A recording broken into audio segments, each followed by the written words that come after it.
Assalamualaikum warahmatullahi wabarakatuh teman-teman. Berjumpa lagi bersama saya Sujani Pontareza. Kali ini kita bersama dengan Abang Da Ahmad Fahmi Kamil. Selamat datang Bang di channel YouTube Sujani Pontareza. Terima kasih Bang Fana. Ya, kita akan memperkenalkan siapa Abang Da Ahmad Fahmi Kamil ini. Jadi beliau ini S2 ya, S2 di Al-Azhar, kemudian satunya di Dual Arabi Bang ya. Mengambil jurusan filologi, kemudian di Al-Azhar ngambil jurusan usul fikih Bang ya. Terus beliau ini pernah menjadi dosen di Raudatul Thalibin Bang ya. Raudatul Muhibbin ya. Di mana itu Bang? Di Bogor, Caringin. Di Bogor ya. Kemudian beliau ini juga seorang penulis teman-teman. Jadi beliau ini menulis permasalahan-permasalahan kontemporer Bang ya. Seperti yang kemarin itu ada tentang agar puasa lebih sempurna Bang ya. Kemudian ada tentang Syawal, kemudian obrolan seputar zakat. Jadi teman-teman, beliau ini membahas tentang permasalahan-permasalahan yang ada pada saat itu Bang ya.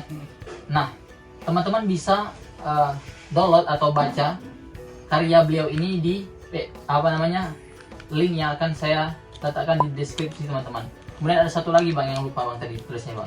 Tahqiq Arisalah fil Isti'arah. Ya ini tentang balaghah Bang ya. Ya. Kemudian teman-teman, beliau ini juga aktif di kajian Darun Najah Syariah Bang ya, atau bisa dibilang DN Syariah.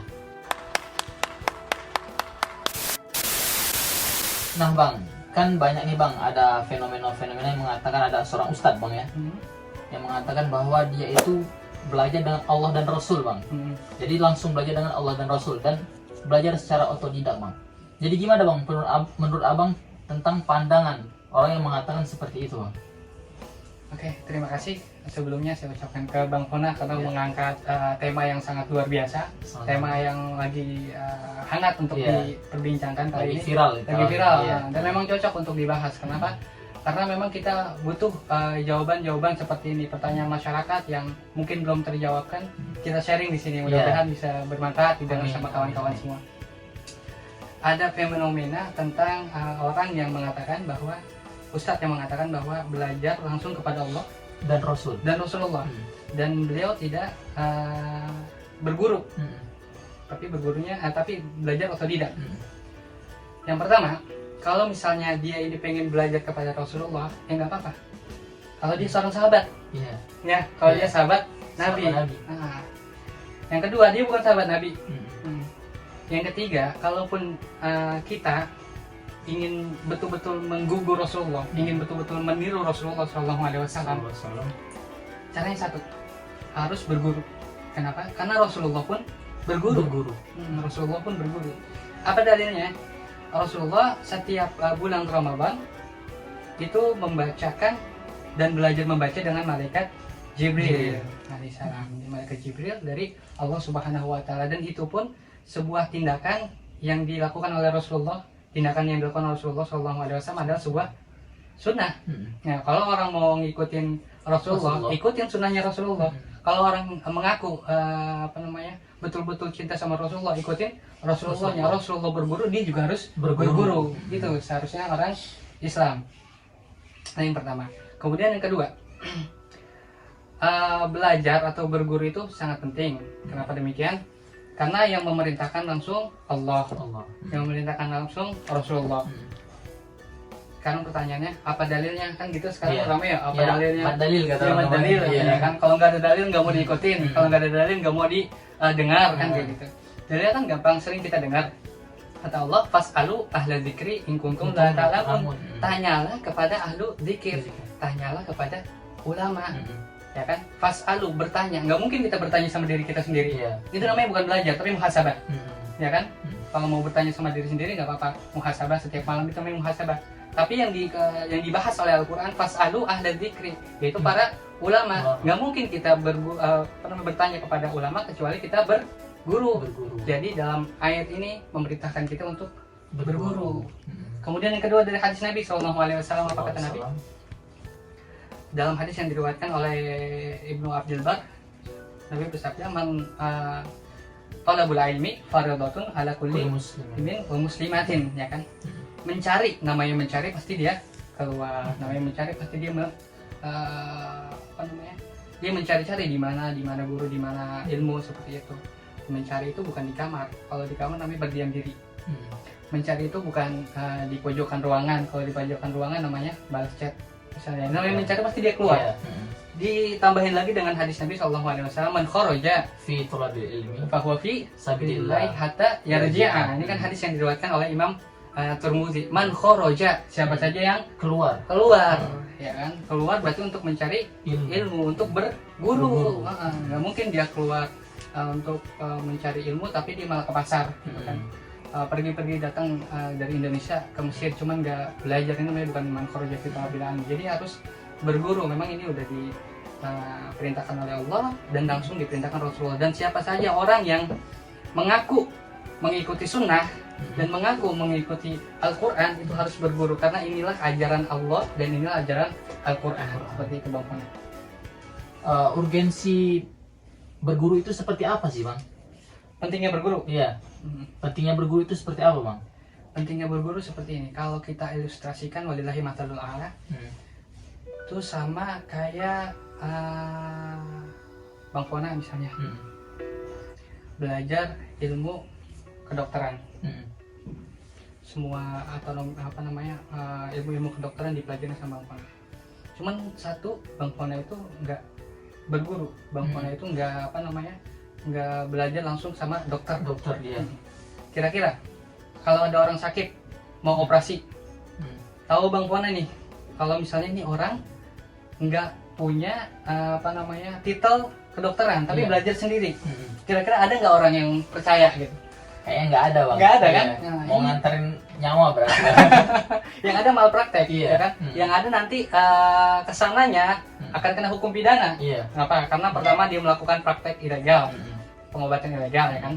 Kemudian yang kedua dia mempraktekkan hanya dengan apa yang dia baca. Itu ilustrasi di dunia.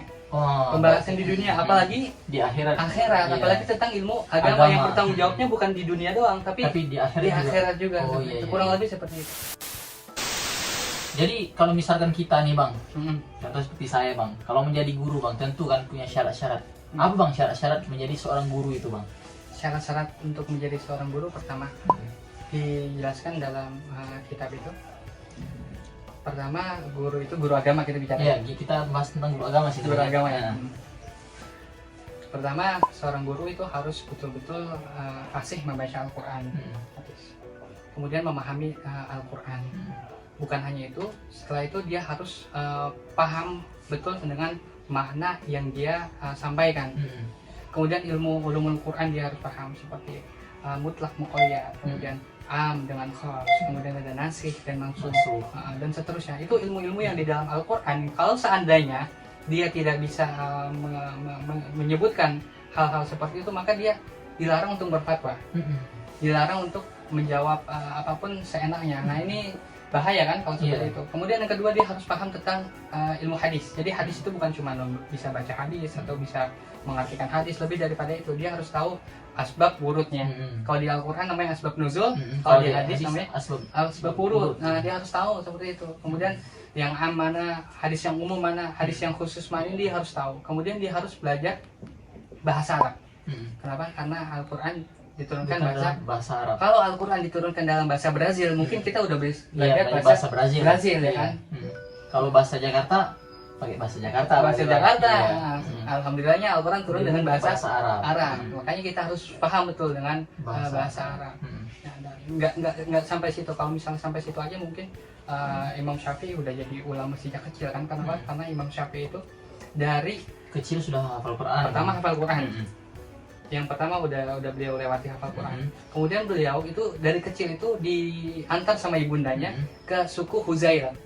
Suku Huzail itu adalah, kawan-kawan semua, suku Huzail itu adalah suku yang dimana semua penduduknya itu masih menggunakan bahasa yang fushah, bahasa yang masih terjaga.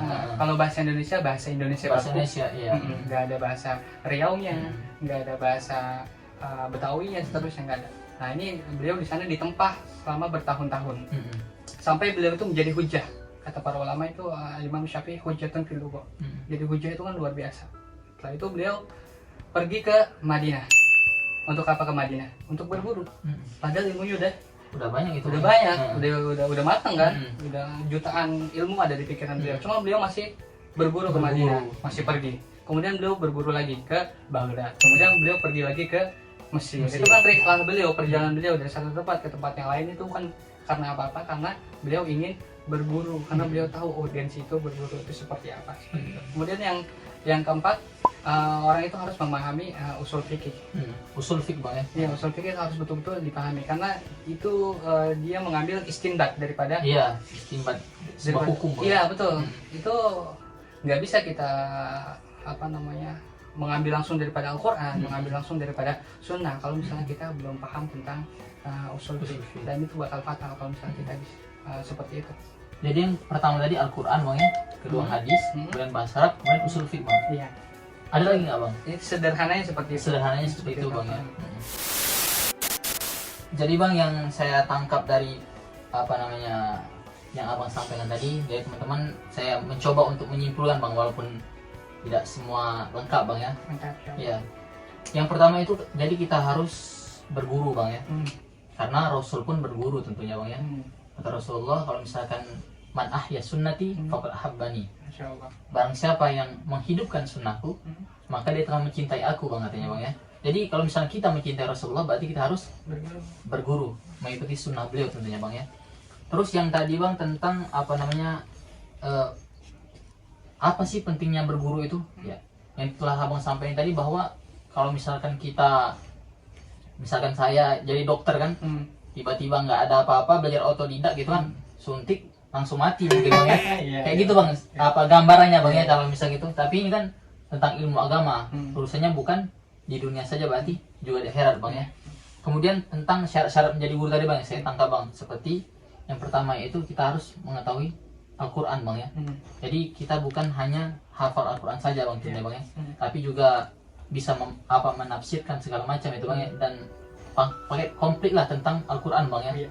Kemudian tadi yang kedua hadis bang ya. Jadi kita harus menghafal hadis juga bang ya, mempelajari hadis tentang yang abang bilang tadi, bahwasanya kita harus mengetahui asbabul wurud juga bang ya. Kemudian yang ketiga tadi, belajar bahasa Arab bang ya, karena Al-Quran, kitab-kitab seperti begini bahasa Arab semua ini. Iya, bukan bahasa Cina. Iya, kalau bahasa Cina yang lebih sin berarti bang ya. Sampai ke Cina ini pakai bahasa Arab semua, jadi kita harus menguasai bahasa Arab tentunya bang ya. Yang keempat tadi, belajar usul fiqh bang ya. Jadi ini bang, ada pertanyaan sedikit bang tentang usul fiqh ini. Kan banyak nih bang yang orang kayak di pesantren-pesantren bang ya, biasanya langsung belajar fikih, itu gimana bang kira-kira bang? Ya, kalau belajar fikih dengan usul fikih, otomatis fikih itu lebih awal bang ya. Kenapa? Karena fikih itu kalau misalnya kita hukumi, dia fardu ain untuk diri kita, untuk semua umat muslim. Kenapa? Karena di fikih itu pembahasan langsung ibadah kita sama Allah. Dan itu harus didasari dengan ilmu. Baru setelah itu kalau misalnya dia udah ibadah dia udah oke, ibadah dia udah paten, setelah itu dia belajar usul fikih. Oh, seperti itu bang berarti bang ya. Nah begitulah teman-teman, kira-kira kesimpulan dari apa yang Bang Kamil tadi sampaikan. Jadi ada sedikit yang saya mau tambahin. Pertama, tambahan untuk menjadi seorang guru. Iya, jadi seorang guru. Ada yang kelima itu harus tahu tentang ikhtilaf para ulama, perbedaan para ulama. Kenapa harus tahu sih kita kayak gini? Supaya nanti kalau misalnya ada yang berbeda, kita nggak neken. Nggak bilang ini sesat, ini. Betul. Nah, itu biasanya kalau misalkan kita ini bang ya, banyak nih di Indonesia tentunya bang ya. Kalau misalkan berguru cuma satu, terus dia nggak tahu perbedaan tuh. Kalau ada yang berbeda langsung dibilang kafir, ini kayak gitu bang ya. Iya. Karena dia tidak mengetahui ikhtilaf tadi bang. Perbedaan para ulama. Nah itu memang harus, ini penting banget tahu ikhtilaf para ulama. Yang ulama A bilang apa, B bilang apa, C bilang apa, supaya kita ini lebih legowo, lebih leluasa. Seperti itu. Kemudian yang kedua, kita harus tahu tentang ijma'nya. Ijma yang disepakati para ulama yang mana. Walaupun ada ikhtilaf, yang disepakati yang mana nih? Oh iya. Pun dia mau melaksanakan yang qaul yang dhaif misalnya, perkataan yang dhaif, ya enggak apa-apa. Yang penting kan ada sandaran dia.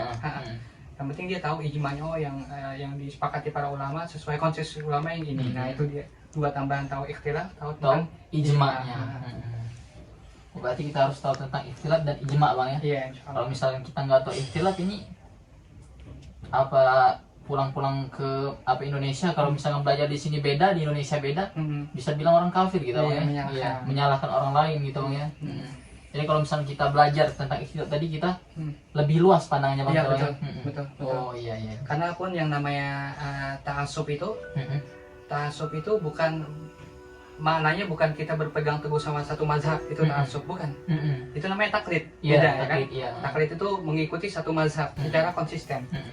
Yang namanya ta'assub itu kita mengikuti satu mazhab, Mm-mm. tapi mazhab yang lain itu disalahkan. Oh Mazhab iya, kita iya. benernya itu namanya Merasa ta'assub. paling benar gitu. Merasa paling benar itu yang disebut dengan ta'assub. ta'assub. Oh iya iya bang. Hmm. Jadi itulah pentingnya fikih muqarrin tuh bang ya. Betul. Iya. Mempelajari perbedaan-perbedaan para ulama, pandangan para ulama dalam mengistinbatkan sebuah hukum, kemudian memberikannya kepada khalayak, kepada awam, itu penting. Iya bang, saya dulu bang sebelum saya belajar fikih muqarrin itu bang, ada cerita sedikit ini bang. Iya. Saya di Azhar bang ya. Ada yang wudu itu bang, Ah. nggak muka dulu, nggak tangan apa dulu kan, nggak tertib gitu bang. Ah. Kaki dulu dia bang. saya bilang ini sesat ini. Tapi setelah saya tanya ke kelas, oh dia mazhabnya bukan mazhab Syafi'i gitu. Oh, saya baru tahu ternyata memang bodoh saya itu bang. Banyak memang pengetahuan yang belum kita tahu. Yang belum kan? kita tahu, sehingga pengetahuan yang tidak kita tahu itu membuat kita ini apa, kelihatan bodoh gitu Iya. ya. Iya, kelihatan bodoh kita itu. Waduh, ternyata Masih banyak yang masih belum. banyak yang belum kita tahu gitu bang. Kayak misalkan tertib tadi bang ya. Kalau misalkan di mazhab Syafi'i kan wajib tertib. Tapi Tapi kalau misalkan di mazhab-mazhab lain mungkin ada yang nggak mewajibkan tertib. nggak Iya. mensyaratkan. Iya, nggak mensyaratkan. Oh, ternyata ilmu itu luas. Luas, Bang. iya. Ya. Jadi kita harus banyak belajar bang ya. Iya. Makanya kata para ulama, man katsura ilmuhu Mm-mm. qalat inkaruhu. Mm-mm. Siapa yang banyak ilmunya, sedikit dia mendebat orang lain. Mendebat orang lain. Oh iya. Sebaliknya, man qalat ilmuhu Mm-mm. katsura jidaluhu. Iya. Siapa yang sedikit ilmunya, maka dia akan Banyak mendebat orang lain. orang. Oh, untunglah bang saya nggak banyak mendebat orang lain. banyak wawancara. Iya banyak masalah. Tapi Buat nggak terlalu debat kita tadi kan, nggak terlalu berdebat karena saya sudah. Ya jadi begitulah kira-kira banyak pembahasan kita pada sore hari ini bang ya. Terima kasih bang atas waktunya bang. Sama-sama. Ya. Oke teman-teman, hanya ini yang bisa kami sampaikan. Jika ada kritik dan saran, kami bisa untuk komentar di bawah, dan sampai ketemu di video selanjutnya. Ada sebuah ungkapan apa bang kira-kira bang? Ungkapan untuk penonton bang. Ada Ungkapannya sebuah- Iya. ada 3. Mm-hmm. Comment, like, and subscribe. Nah, itu bukan ungkapan itu. Bang. Abang kata-kata mutiara gitu untuk itu kita apa dari syair atau apa gitu bang? Saya untuk menasihati diri saya aja Iya. ya. Nasihati diri saya, untuk kawan-kawan, untuk semuanya pokoknya. Mm-hmm. Jaga 2 hal. Mm-hmm. Yang pertama, jaga istighfar dan salawat. Mm-hmm. Kemudian yang kedua, jaga lisan kita. Oke bang. Oke teman-teman, itulah yang bisa kami sampaikan. Saya Sudin Reza dan Saya Fahmi Kamil. terima kasih. Wassalamualaikum warahmatullahi wabarakatuh.